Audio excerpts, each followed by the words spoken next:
పావులగాని పట్టుకోవాలి. జరంత చిల్లరియవే. పైసలేం లేవు. ఒకటోసారి చెప్తున్నా, ఇస్తావా అయ్యవా? బావా ఒక్క వేలే చూపిస్తుందంటే 100 అడుగుతుందేమో. చీపే. 2 ఏళ్ళు లేపుతున్నా, ఇస్తావా అయ్యవా? వీడు 2,000 కూడా లేపాడేంటి? రేటు పెంచిందేమో. ఏందిరో ఈ మధ్య కొత్తగా ఏళ్ళు లేపుతున్నా? అంటే పైసలు ఎప్పుడు కావాలన్నా ఏళ్ళు లేపమని ఒక పెద్ద మనిషి చెప్పింది. ఇంకోసారి నువ్వు ఏళ్ళు లేపినావంటే నీ చెల్లి చెప్పు లేపుద్ది. సమజైంది. అబ్బా 500కి వ్యవహారం సెటిల్ అయినట్టుంది. కాస్ట్లీయే. అరే చిల్లర పైసలు ఏమంటే కోపమేను. ఇగో ఏంది అట్లా చూస్తావు? నీకోసం బేరం తెచ్చిండే మీ అన్న. 100 రూపాయల వజ్జీలు కట్టు. ఎవరికి? అగో ఆ సారోళ్ళకి. ఇటే చూపిస్తున్నాడంటే సెటిల్ అయిపోయినట్టే. బడే ముష్కిల్ తో 5,000 సెటిల్ అయింది సార్. 500 కదా? 500కి అమ్మహా రాదు వస్తుంది. అరే 500 నాకు కమిషన్ ఉన్నది. తొందరగా కొట్టరా. పైసలు నాకు వద్దు సార్, కష్టం చేసేటోళ్ళకి ఇవ్వండి. అరే ఓ రాబాయ్, సార్ వెయిటింగ్ గా ఉన్నాడు, జల్దీగా రావాలి. 5 మినిట్లు వస్తుంది సార్. All the way.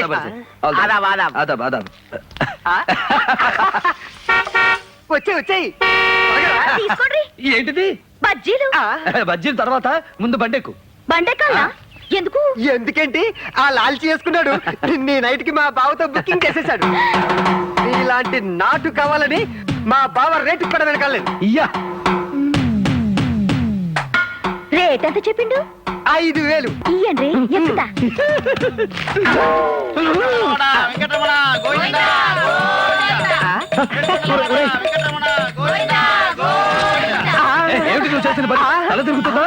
మీరు చేసిన పని మాత్రం బాగున్నదా? పైసలు ఆశ చూపించి ఆడపిల్లలు కొనేద్దాం అనుకున్నారా? మీకు ఇదే పోయే కాలం.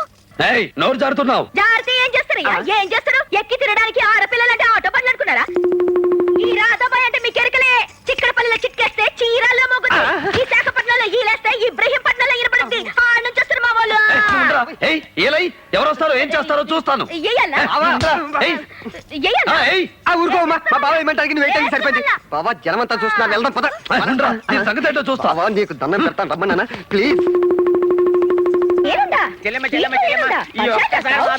మళ్ళీ గిసంటి పని నా జిందగీలా చెయ్య.